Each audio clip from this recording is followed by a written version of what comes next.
Olá, nós saudamos a todos com a paz do Senhor Jesus. Estamos iniciando mais um programa Ciência e Fé da Igreja Cristã Maranata.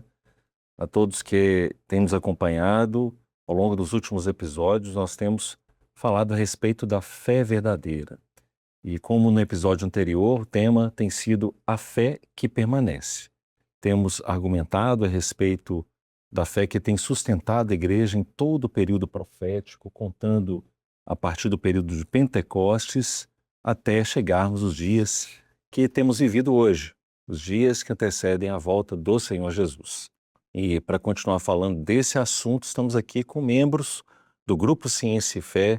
Está aqui conosco hoje o nosso irmão Vinícius Cardoso, a paz do Senhor. Amém.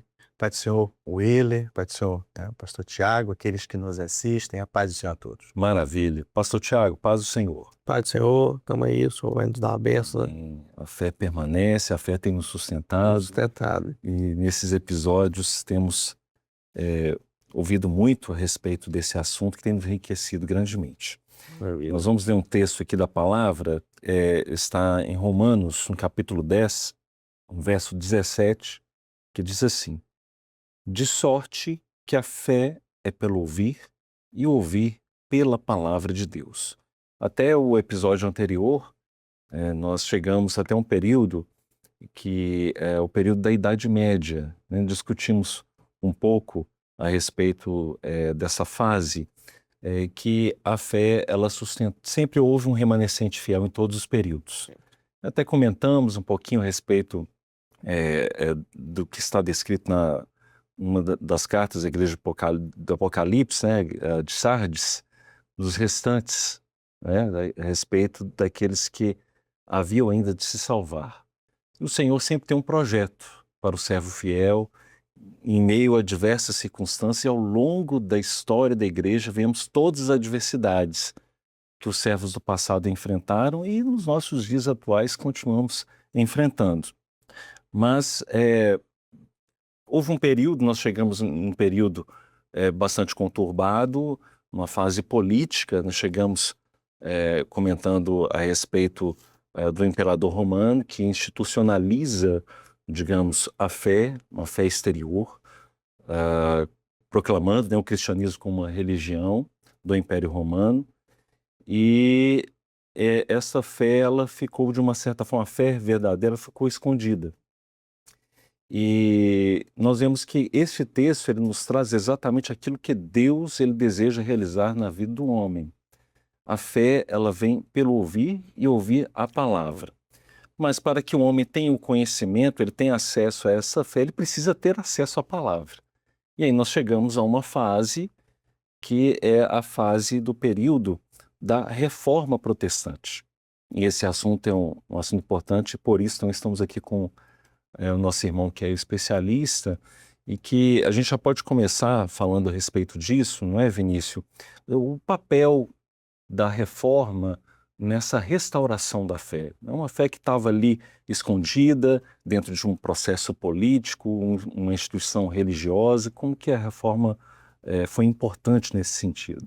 Bem, é importante nós lembrarmos aqui que o projeto de Deus é um projeto de oportunidade ao homem.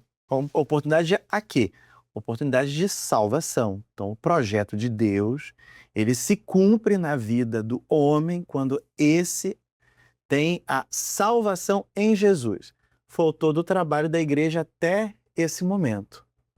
Porém, o grande legado que já foi trabalhado nos episódios anteriores, a palavra, o corpo de Cristo, a igreja como corpo de Cristo, a fé como a ação do Espírito Santo. Nesses primeiros séculos da igreja, esses elementos que são espirituais, são proféticos, eles foram perdidos, foram esquecidos por 1000 anos. Perdidos por quê? Porque a igreja ela vai se apropriar daquilo que é obra do Espírito para dizer que o que a igreja diz é o que mais importa. Como se a tradição, a interpretação, que são humanos, fossem superiores ao projeto que Deus realiza. Então, nós temos esse período que inicia e até diria que reinicia, porque os mesmos elementos que foram perdidos até agora são retomados a partir da Reforma Protestante. Então, não existe uma nova igreja. E por vezes a gente fala, então, Lutero inaugurou uma nova igreja. Não, a igreja é profética. O que ele trouxe foi uma retomada dos mesmos princípios, das mesmas doutrinas de Pentecostes. Então, a partir da Reforma Protestante, nós vamos ver as evidências, cada uma ao seu tempo. A palavra é o que nós vamos falar hoje. Né? Depois existem outros, que é o batismo com o Espírito Santo. Então, aí temos outro momento. A igreja, corpo, é um outro momento que chega aos nossos dias. Mas é importante nós dizermos aqui que toda a carga da tradição religiosa foi o desafio que, não só Lutero, porque houve outros nomes, nós sempre citamos, né? Digamos assim, porque dentre os reformadores, ele foi o primeiro que alcançou uma amplificação em toda a Europa. A Europa estava toda se reformando, não era só religiosamente. Havia uma reformulação cultural, havia uma reformulação política, uma reformulação econômica. Mas, na economia de Deus, o Senhor estava preparando corações para que agora absorvessem esse projeto como Deus realmente queria fazer. Então, o primeiro momento, voltar à palavra. E por vezes, né, é muito ventilada a experiência de Lutero, falando de que, inclusive, hoje todos nós temos Bíblia. Lutero, ele foi ler Bíblia com 20 anos de idade. Então, o acesso era restrito. Bem restrito. Mas a experiência que é registrada na história que Lutero viveu é de que quando ele lê a carta aos Romanos, assim, e aliás a carta aos Romanos é uma das cartas de Paulo que mais vai trabalhar os assuntos mais importantes da salvação, que é graça e fé.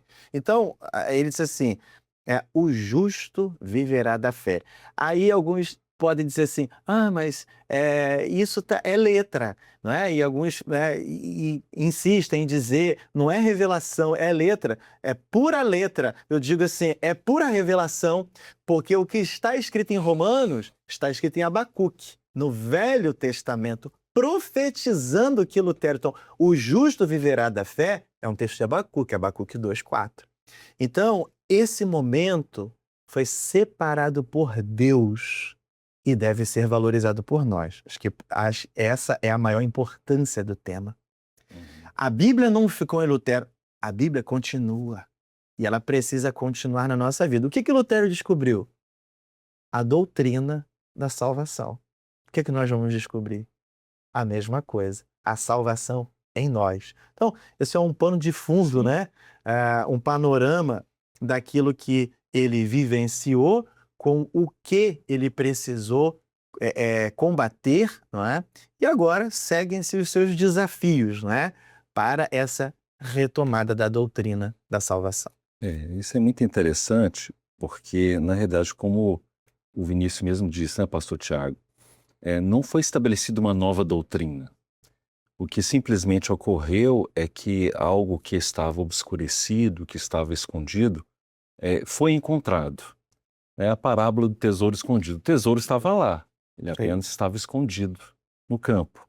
Mas Deus aprove ali mover um servo de Deus para ter esse entendimento e resgatar aquilo que estava escondido, essa preciosidade, esse tesouro. Deus, ele sempre esteve e sempre estará no controle de toda a história do homem, né? E a gente vai ver exatamente isso, a profecia na palavra, falando a parábola do tesouro escondido, onde um homem encontra um tesouro no seu campo, né? Isso tem relação profética com esse momento da reforma protestante, mais propriamente dito, quando Lutero ele começa a trazer a palavra para aqueles que não tinham acesso, né? Sim. Um pouco antes disso, o Senhor já estabelece ali, o Senhor já permite a imprensa de Gutenberg, que vai auxiliar também nesse processo. Então Deus, ele sempre esteve no controle de todas as coisas e ele nunca é tardio em agir. As coisas acontecem sempre no tempo de Deus. A profecia, aquilo que Deus quer agir, quer fazer, nunca se antecipa nem se atrasa. Ela acontece no momento certo, acontece no momento que o Senhor permite e que o Senhor quer que aconteça. E nós vamos ver exatamente isso, o Senhor trazendo de volta, fazendo com que não só Lutero, mas todos os outros pré-reformadores tragam ali de volta essa doutrina apostólica, essa doutrina que estava descrita na palavra, que havia se perdido no conhecimento humano, havia sido trancado e ninguém tinha acesso. Mas agora Deus começa a trazer de volta esses conceitos, porque Deus está preparando agora a igreja, do modo geral, para o que viria posteriormente.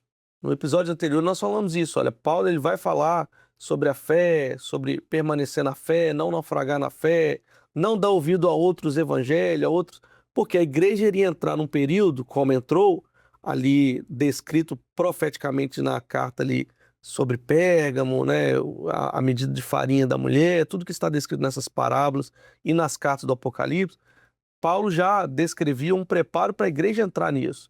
E agora começa de novo um preparo de toda a igreja para o que viria posteriormente. Lutero traz a palavra, depois da palavra vai vir os avivamentos, e depois dos avivamentos, o momento que nós estamos vivendo que é o preparo para a saída, é o preparo para o arrebatamento.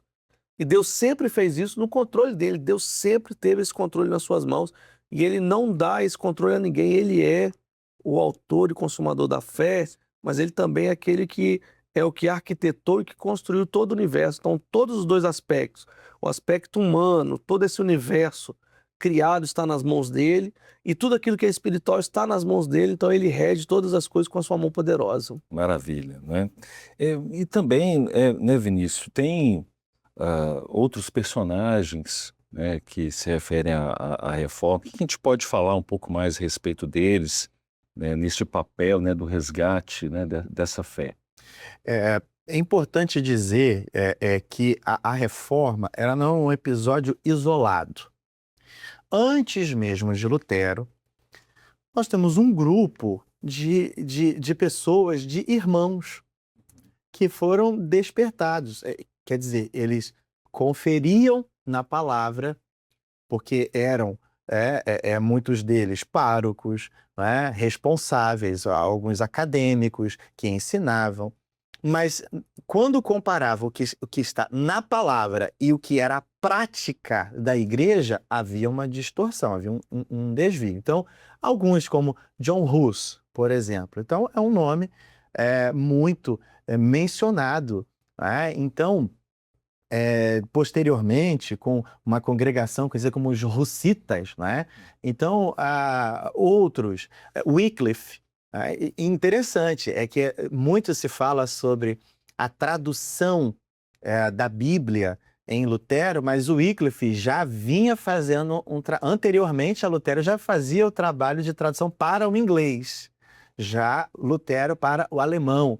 Então, esses nomes, eles são importantes, conhecidos como pré-reformadores. Por que pré-reformadores? Porque o eco que foi obtido não se compara. A reverberação, né, o impacto não foi tão grande quanto aquilo que Lutero viveu, mas tem o seu valor e o mais importante é que aos olhos de Deus isso é reconhecido, né, como obra de fé.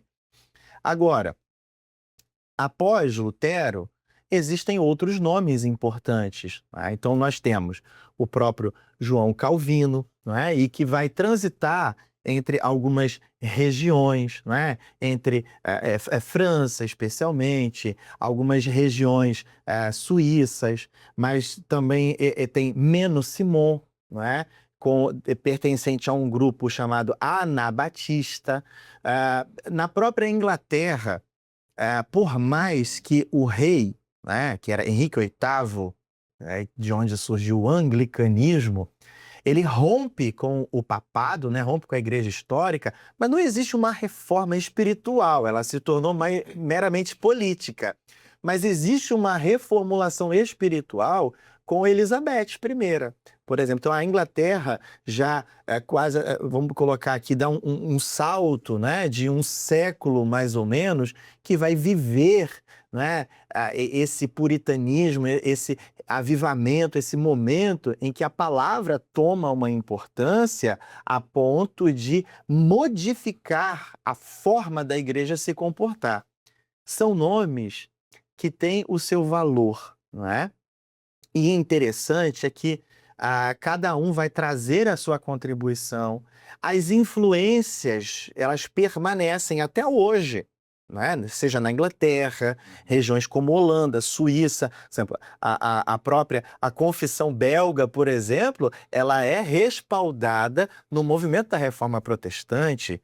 Então, vejamos aqui, há um efeito extraordinário, não é? Com muitos nomes. Mas, quando nós sintetizamos isso, é importante nós falarmos aqueles que foram conhecidos como os princípios da Reforma Protestante. Há muitas formas de falar sobre essas frases, né? Sim. Essas teses. Vamos dizer assim, Lutero, ele afixou 95 teses na Catedral de Wittenberg. Se nós procurarmos a tese, não está escrito assim, o livre exame das Escrituras. Não está escrito dessa forma. Maneira, né? Né? Então, existem 95 teses, algumas num cunho mais espiritual, outras num cunho mais social. Mas, avaliando tudo isso, existe o que se conhece como as 5 solas da Reforma, né? Então, sola Escritura, só lhe deu glória, né? Só a Deus a glória. Então, essas 5 solas. Agora, didaticamente, para nós entendermos o que ficou de legado, nós podemos resumir em 4 princípios. E aí a gente pode falar sobre eles de uma forma mais aprofundada, mas a salvação é pela graça, o sacerdócio universal do crente, Jesus como único mediador e a Bíblia como a única regra de fé e prática. Então, esses outros nomes deram sequência nesse legado, que fica com Lutero também. Então, nós temos nomes e muito mais do que isso, aquilo que a contribuição que cada um deixou até os nossos dias. Você vê que a reforma ela vai trazer um eco muito grande em outros aspectos também. Sim. Então, ela vai trazer um eco na economia, porque as cidades e os locais que estavam ali começaram a vislumbrar uma oportunidade de se desvincular de Roma, desvincular naquilo que era o pagamento dos impostos. Ela vai trazer um eco na parte social, como o Vinícius disse, ela trouxe um eco já lá na Inglaterra com a separação das religiões, vai acontecer em outros países, mas ela também vai trazer um eco na parte científica. Sim. Porque quando Lutero ele executa ali em parte, né, dentro desse contexto da reforma religiosa, que há uma ruptura de muitos países com a igreja da época, com Roma, a ciência também vê essa oportunidade para que não acontecesse novamente o que aconteceu com Galileu. Então agora há uma ruptura também e ali começa então um movimento iluminista, onde vai, não, agora nós podemos explicar o surgimento de todas as coisas pela matemática, pela física, por processos naturais, não podemos mais colocar Deus como um aspecto do processo. E aí começa esse movimento também da ciência para se desvincular da religião da época. E aí começa a surgir o deísmo, começa a surgir outros aspectos, e aí vai afastando, e aí vai ecoar nos nossos dias, de uma forma muito errônea, vai afastando o cientista do Senhor. Né? Não, ele vai afastando, quando na verdade você vai pegar os principais cientistas contemporâneos dessa nova ciência ali de 1500 para cá, os principais deles tinham alguma relação com a religiosidade. Sim. Você vai Kepler, o próprio Isaac Newton, considerado uma das maiores mentes dessa ciência moderna, escreveu mais sobre a Bíblia do que sobre a própria física. Então você vai pegar pessoas que têm essa relação com Deus e que erroneamente hoje A gente fala, não, o crente não pode ser cientista. Muito pelo contrário, Exato. ele pode sim, a ciência e a fé, elas não se contrapõem, elas só falam de universos diferentes. Quando a gente tem esse entendimento que a ciência é para essa vida e que a fé é para a vida eterna, tudo se completa na nossa vida e a fé e a revelação potencializa a nossa razão. E aí descobrimos mais coisas ainda porque nós temos uma mente que nos auxilia, que é a mente do nosso Deus que criou todas as coisas. Amém. É interessante porque a própria reforma protestante, após a reforma protestante, você mencionou alguns cientistas, né, como esse, Isaac Newton, Kepler, e todos eles eram criacionistas. Sim. Eles eram criacionistas. E eles observavam um universo com um toque de um aspecto inteligente, um design de inteligência. E quando a gente observa tudo isso até que o Vinícius trouxe, principalmente com relação à parte da sola escritura, a influência a partir disso com relação à própria escolarização. Então havia um incentivo por parte dos reformadores para que as pessoas, inclusive, ainda que fosse do campo, aprendessem a ler, né, a alfabetização, e com isso a Bíblia ela foi traduzida também em vários outros idiomas. Então esse papel é fundamental, né, no aspecto social, no aspecto econômico, indubitavelmente, porque você tem já uma escolarização maior por parte das pessoas. Isso é importante a gente identificar, porque hoje em dia, equivocadamente, algumas pessoas tendem a dizer assim, protestante, evangélicos, pessoas sem cultura, são pessoas ignorantes, mas quando a gente olha não apenas para os nossos dias, mas para o passado, período da Reforma Protestante, justamente o contrário, né? Os reformadores, eles incentivavam a cultura, aí o surgimento de novas profissões que surgiram a partir de então, mais professores, médicos e etc. Isso é muito importante mesmo, né? Então, bom, o nosso episódio tem se estendido, nós já estamos chegando ao final e a partir de agora nós vamos entrar na parte dos avivamentos, que é um aspecto muito importante também com relação a esse assunto da fé. Eu vou pedir para que o Vinícius, que é o nosso convidado, traga umas considerações finais, uma palavra a respeito de tudo isso que a gente abordou aqui.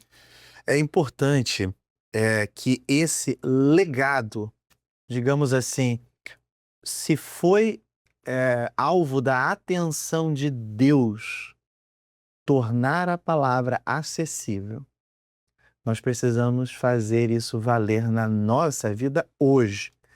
Então, olhar para aquilo que já aconteceu nos ensina aquilo que devemos valorizar hoje, né?